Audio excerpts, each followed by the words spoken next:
All good? Okay.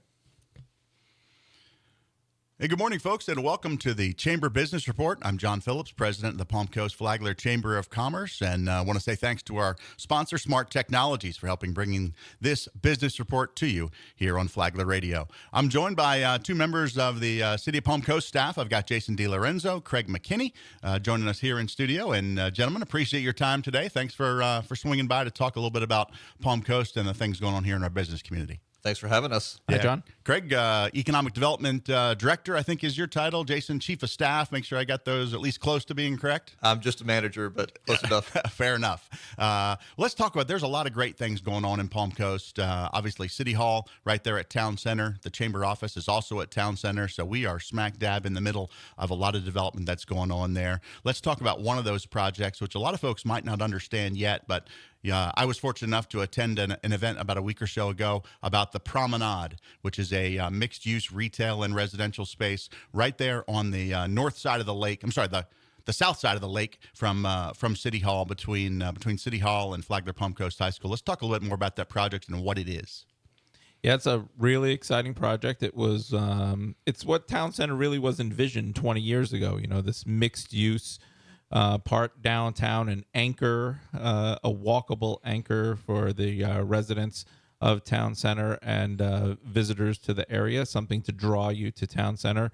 Really cool project. It's about 70,000 square foot of retail, institutional, a couple great restaurant sites, and about 200 units above it. Oftentimes people talk about they use the expression live, work, and play. And the Promenade is one of those things where you can do all three: live, work, and play, because you've got a chance to entertain yourself around the walking trail there around the lake, but live and work in the same space, right? That's the mixed use opportunity in the Promenade. Yeah, not just live, work, and play. Live, work, play, and learn, right? Because we have JU offices right down there, classrooms right down in Town Center as well. Yeah, it's going to be a wonderful place, and it's starting to come together. You know, as I've been making my drive into the chamber offices every day, I think it get a little bit further and further along as it comes. And you know, they've gone vertical to, is it three stories total, correct? Four stories total. Three stories of residential. Yeah, Yes. 3 stories of residential, and the retail spaces on the bottom. So restaurants, shopping, and things such as that. Some nightlife type things where you can entertain yourself in the evening if you live there, and have a nice, safe walk home after a night on the town. It's going to be fantastic. We're really looking forward to it. Yeah, let's talk about some other things there. The Promenade is a wonderful place, but throughout the Town Center area, there's additional growth coming. I know down toward the movie theater, there is potential expansion. I know we don't have the budget from the state yet, but that is where the potential YMCA could go as well, down toward the movie theater, correct? Yeah, we've been having pretty extensive conversations with the Volusia Flagler Y. It's been ongoing for a couple of years now. We have some of the funding in place. We recently, the Y gave a presentation to City Council and requested, some additional funding for the pool. And that would be a partnership with, perhaps the school district and the Flagler County as well to make that come to fruition.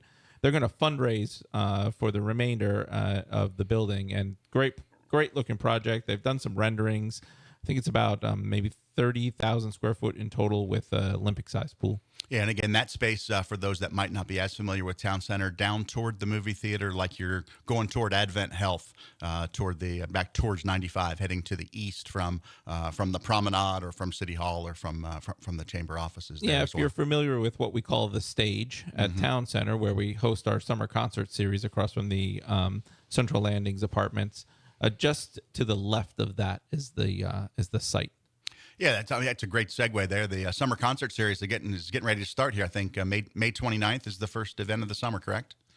I'm going to rely on you for that date.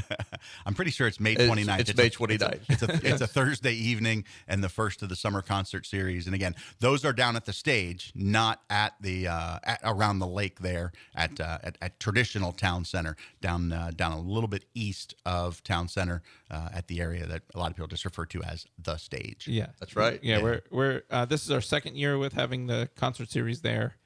and we're trying to program the stage and get more excitement down in that area. Well, we are thrilled for the developments going on there. I've heard discussion of some more entertainment coming, a potential mini golf in town center, along with a whole host of other developments that are that are coming soon to that area. So there are some great things going on in the city of Palm Coast, and I know you two have your pulse on a lot of those things that are going on. That's one of the things that we hear often in the community, as there's not enough family entertainment. So if that does come to fruition, that would be great, because then it'll be something else for our preteens and teens to do. Yeah, you referenced the town center. The plans for it have been around for, did you say 20 years? 20. I think it might be 21 or 22 years now. Yeah. Yeah, it's it's all starting to come together. There's a lot of space back there still undeveloped, but it is starting to come together relatively quickly. I think we were able to get the perimeter of the town center going during the recession, right? The Target Center came in like 2008, I think, right around there. And, it was not that great here in 2008. The unemployment rate was pretty high, and things were not going very well. So for that to come out of the ground, then I think a lot of people forget that the landings with the Super Target is part of town center, but it is.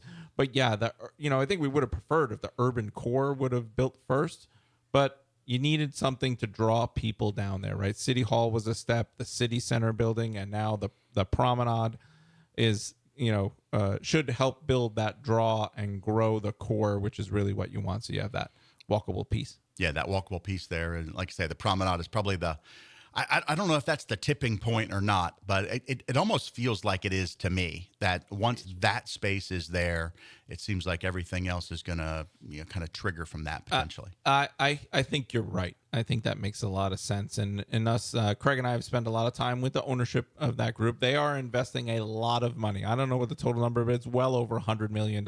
So just think about that. Someone's coming in investing $100 million into that piece of dirt that's been vacant for 20 years, right? Yeah. And I think you're right. It's going to draw other folks down to the urban core.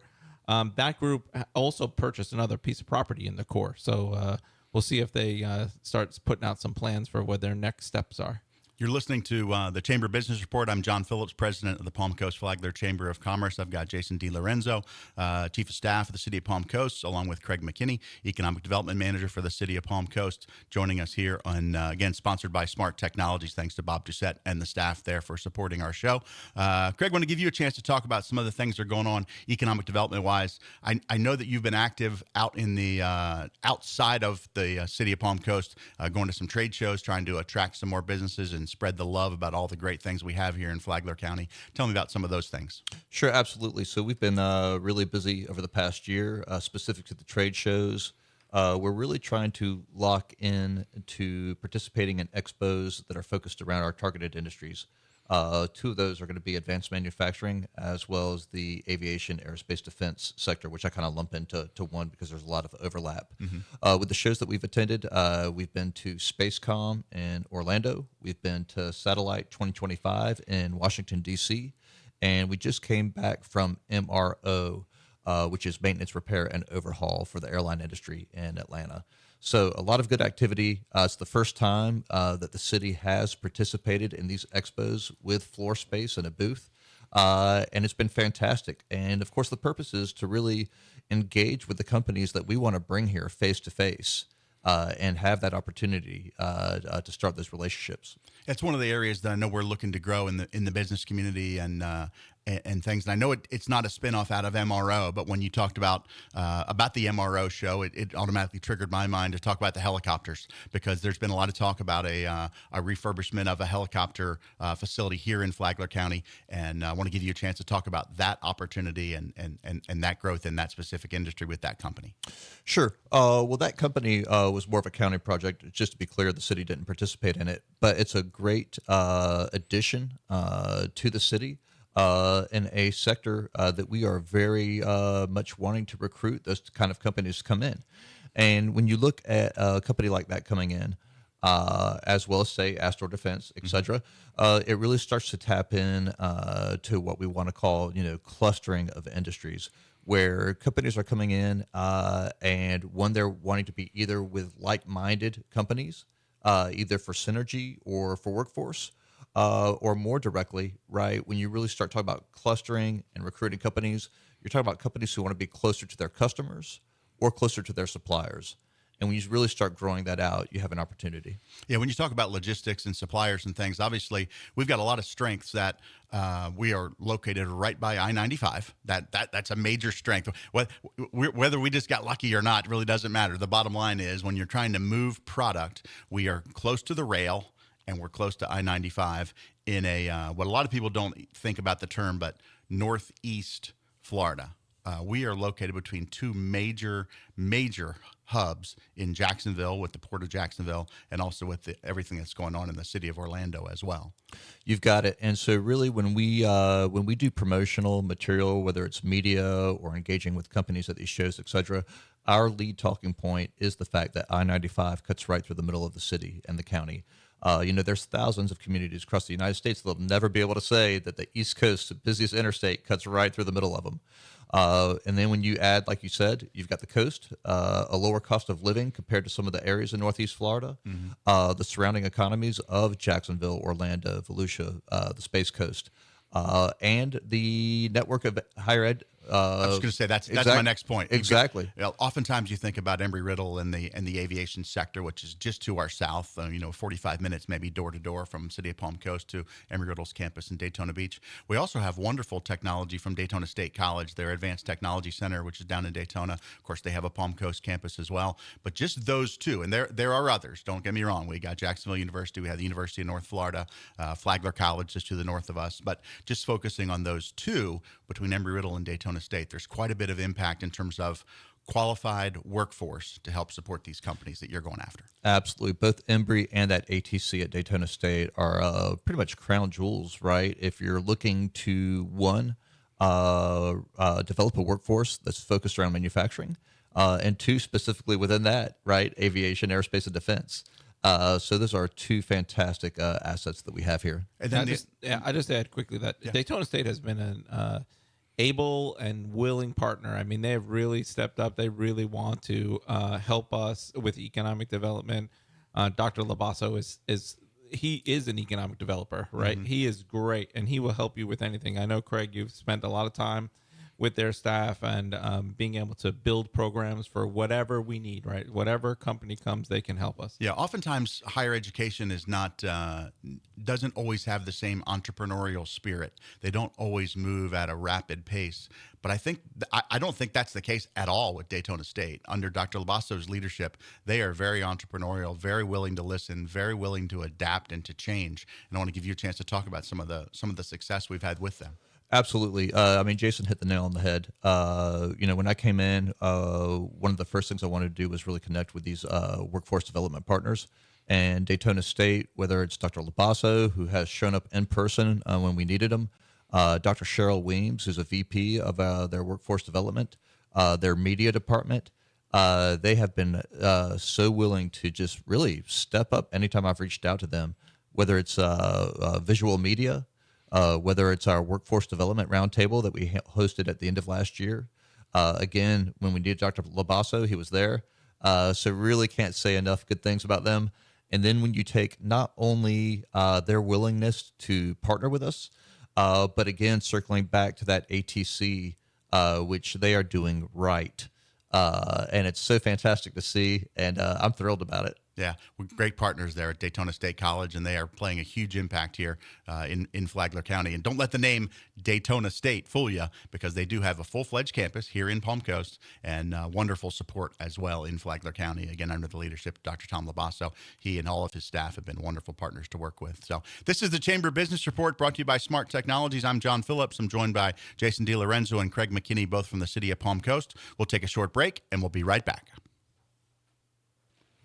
Welcome back to the Chamber Business Report. I'm John Phillips, president of the Palm Coast Flagler Regional Chamber of Commerce. I'm joined by Jason DeLorenzo and Craig McKinney, both from the city of Palm Coast. I want to say thanks again to Smart Technologies, Bob Doucette, and all the staff there for supporting our show here on the Chamber Business Report. Gentlemen, before the break, we were talking about all the good things going on economic development-wise and the growth in Palm Coast.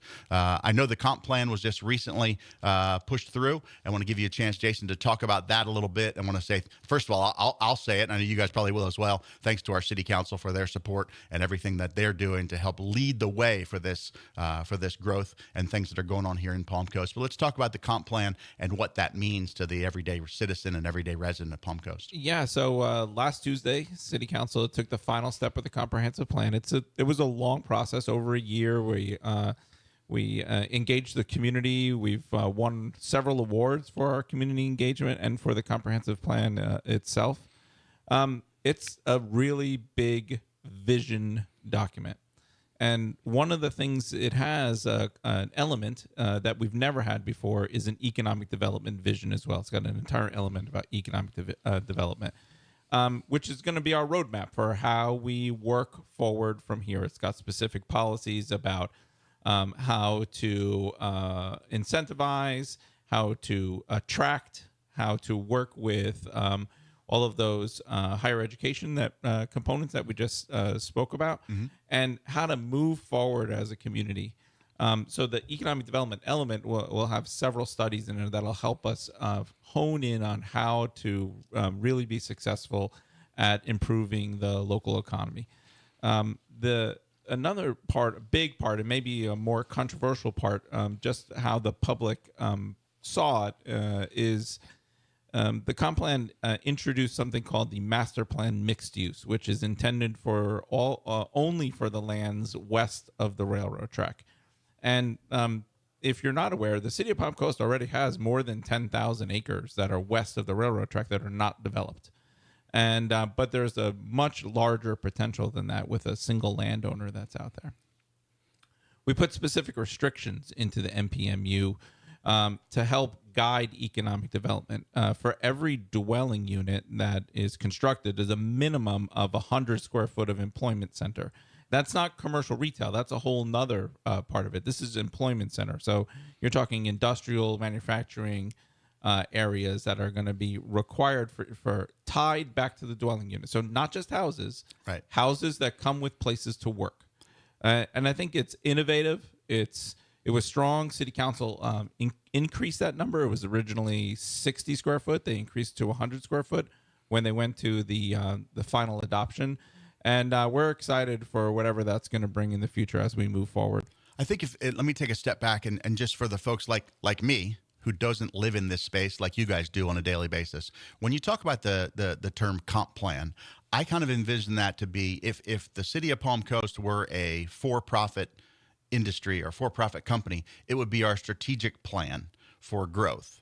Is that a good analogy, comp plan versus strategic plan? Yeah, I think that's pretty close. Yeah. And so then and again, just to be real clear about the things you talked about, 'cause I think it's really important. The MPMU, Master Plan for Mixed Use or something like that. Mm-hmm. Make sure I get the acronym correct there. So you have guaranteed, and I think that's been one of the things that people have criticized is the explosive growth in rooftops and residential. There is a guarantee by statute that if there is growth of residential, there must be growth of industrial, manufacturing, and as you mentioned, jobs. And I just want to make sure we're really clear about that because that is a critical thing. Not every comp plan that cities put together has a plan like that has specific benchmarks that you all have to meet. That's right. So in the future, as master plan development areas west of the railroad tracks come in for review by staff, the planning board, and the city council, they will have to be compared to compatibility with the comprehensive plan. So they will have to meet all the requirements. So yes, it is saying that every dwelling unit will have at least 100 square foot of employment center attached to it. Yeah. It's not literally attached. Sure. Yeah, that would be a whole different zoning requirement out there. But there's got to be, sometimes we use that term mixed use and sometimes we throw it around loosely. In this case, it really truly is a mix, and it is a mix that has a specific ratio assigned to it for responsible development and responsible growth for our community. That's correct. Yep. And it's really it's an opportunity because right now we're looking at a very exciting time when it comes to manufacturing in the United States.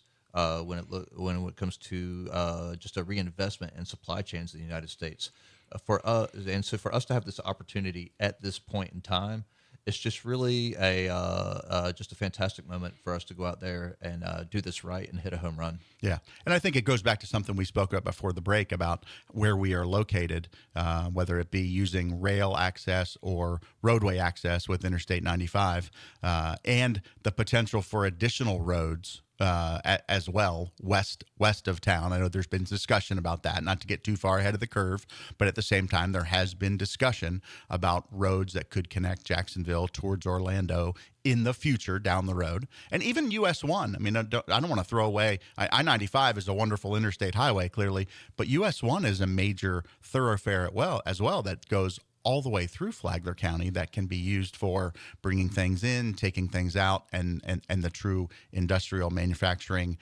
projects and products that ultimately end up somewhere else outside of Flagler County. You know, US 1 is has a lot of potential still. There's a lot of commercial entitlements along US 1 between Palm Coast Parkway and Matanzas Woods. Mm-hmm. And I was having a conversation with a resident, I don't know, 6 or 8 months ago, and they were like, why doesn't our US 1 look like it does in Daytona or in St. Augustine?